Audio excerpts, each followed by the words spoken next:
Welcome to ScreenRant. You've chosen to play this video.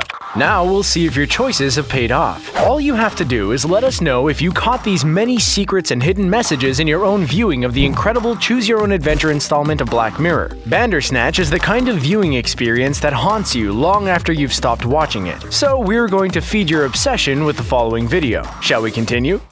Hey, for this, there's only one option. Yes. No matter your choices, you'll catch the monitor that plays Nosedive, a new game in development by Colin at the Tuckersoft headquarters. Nosedive is a pretty literal game in the style of many of the 2D pixelized games of the 1980s. It's also the name of a more recent Black Mirror episode, the one where Bryce Dallas Howard plays a woman obsessed with her status on social media. She unfortunately loses her self-control in her erratic and paranoid attempts to regain her online popularity. The Nosedive of the Bandersnatch installment is a little bit different. Instead of Bryce Dallas Howard figuratively falling apart, the video game shows a figure falling through the air between tall buildings. The player needs to move the figure to avoid hitting clotheslines and other obstacles. Balloons or other colored spheres are good though, for some reason. But hey, that's no weirder than Mario needing a mushroom to double his size. Anyway, another difference between the two Nosedives is that the game is spelled Nohzdyve. Shortly before this moment, another shout out to a separate Black Mirror episode can be spotted early on Tuckersoft's wall. A poster shows the head of a robot that advertises a Tuckersoft game called Metalhead, spelled Metlhed, which was also directed by David Slade. Now, you want to keep watching, right? Good, because your only option is to not click on anything.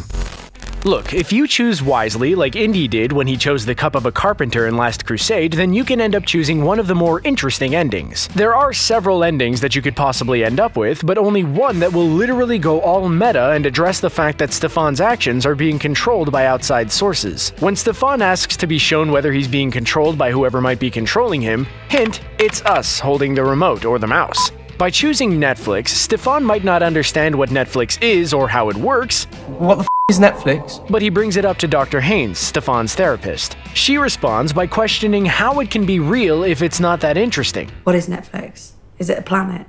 Obviously, since it's Stefan's story, you'd think he'd be offended. It's at that point that we're presented with an option to fight Haynes, whether by clicking on yeah or fuck yeah. Then you can decide to escape by jumping out of the window. Later, you can even choose to hit your dad in the crotch. No matter what happens, your dad always overpowers you, but it's satisfying to be able to urge Stefan to fight back. Netflix holds a lot of power. Outside of allowing us to control Stefan's actions and the world around him, Netflix basically holds Hollywood in the palms of their hands. And they give us an ultimatum in one of the other alternate endings of Bandersnatch. Think back to the last ending we discussed. There, we were given the choice between the word Netflix or a strange glyph. Go ahead, click on the glyph, it's daring you to. Okay, so now that you've clicked on our screen, you pause this video. We don't have Netflix money. Anyway, you'll be offered one of several grisly finishes. After clicking on the glyph, Stefan freaks out about his lack of control over the reality he's presently living in. At this time, you can decide whether Stefan kills his dad or calms down. Even if you choose to back off, however, you'll be sent back to that last decision point. The powers that be want you to kill Peter. Once the terrible deed is done, you're given the option to stash the body somewhere or slice it up. Depending on your prior choices, you then receive a visit from either Colin, Kitty, or Thukar. And the scenario always ends with Stefan in prison.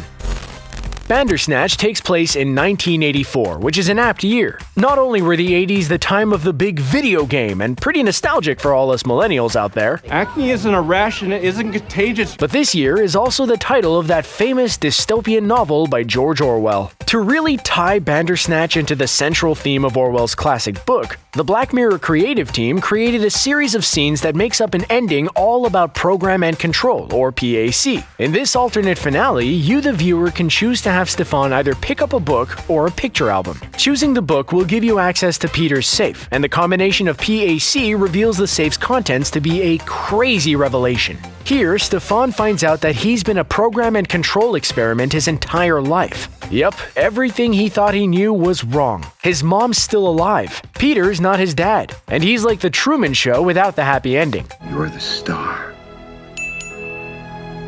This all ties back to Colin's speech where he equated Stefan to Pac-Man. And if you look at the initials of Program and Control, PAC, you can see that Stefan is literally a Pac-Man. Ugh, leave it to Black Mirror to ruin our days and haunt our nights with its bleak look at the future. This alternate ending is no different. We're all puppets controlled by a higher power, etc., etc., etc. After going through the same choices you made in order to find that Pac-Man ending we just talked about, you can then decide whether to proceed to the end credits or return to the safe. By entering Toy as the combo, you can return as Stefan to the moment right before Stefan's mom went to the train, and her untimely death. At the time, Stefan's mom had to take the later train because Stefan couldn't locate his stuffed rabbit. Well, in this version of the scene, Stefan does find his rabbit, and his mom then gives Stefan the option to join her. If you decide to click on the word yes, well, then you're doomed as well. It's a relatively unhappy ending for young Stefan, but for old Stefan, it gives him the opportunity to join his mother in the death that haunted him for the rest of his life. He's dead. Hopefully this ending allows Stefan to rest easily. There were so many Easter eggs hidden in this film that we're starting to think that Stefan's rabbit was a symbol for the Easter Bunny. Speaking of animals, the episode National Anthem gets a shout-out in Tuckersoft's halls. There's a poster for a game called Pig in a Poke. This is a reference to the very first episode of the series. And no, it's not addressing the UK's actual anthem, God Save the Queen. It's, referencing the symbolic state of the government in relation to the current media landscape. The one where the Prime Minister gets all intimate with a pig. The episode received positive reviews for such an unfathomable and offensive subject, and it's probably because the writing played the whole situation straight. Another reference to National Anthem shows up when Bandersnatch flashes forward to the present day, while the daughter of Colin works on the revamped version of the Bandersnatch video game. Nearby, a TV is tuned to the news channel. There, the text on the side-scrolling news crawl reads, "Former PM Michael Callow wins Celebrity Bake Off." This is the same Callow who has a one-night stand with a pig. So, if the PM gets a reality show appearance, when can we expect to see the pig on Channel 4's hit new reality show Pork Island?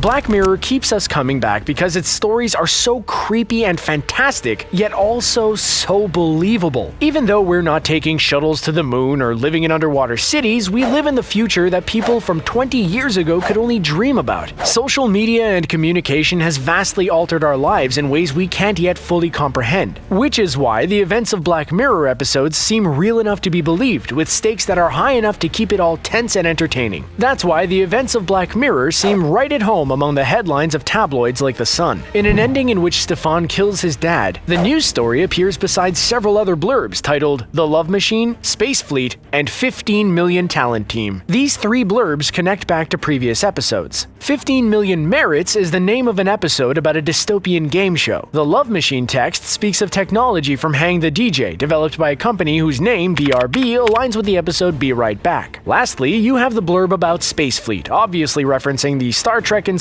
USS Callister episode. Live long and prosper, Black Mirror. Live long and prosper. According to director David Slade, there's an Easter egg that's so elusive even the creative team behind Bandersnatch hasn't figured out how to unlock this scene. Yep, there's obscure QR codes and odd safe combinations, but there's one sequence so hidden we might never see it, unless someone hacks their way through the movie. We've got to assume that the answer will pop up on Reddit sooner or later, but until that happens, we'll be forced to speculate. This may have happened toward the middle of the movie since the endings appear to have been excavated by all the fans. If only we had a Dune-style Modib Messiah figure who could mystically analyze every single available option and predict the future. The sleeper has awakened! Until we finally find the chosen one, who for now we'll just refer to as the Bandersnatcher, we can only theorize. On another note, the creative team behind Bandersnatch can't even seem to agree how many conclusions this movie possibly has. There may be up to 12 possibilities. And we're sure 11 out of 12 endings agree Bandersnatch is messing with our brains.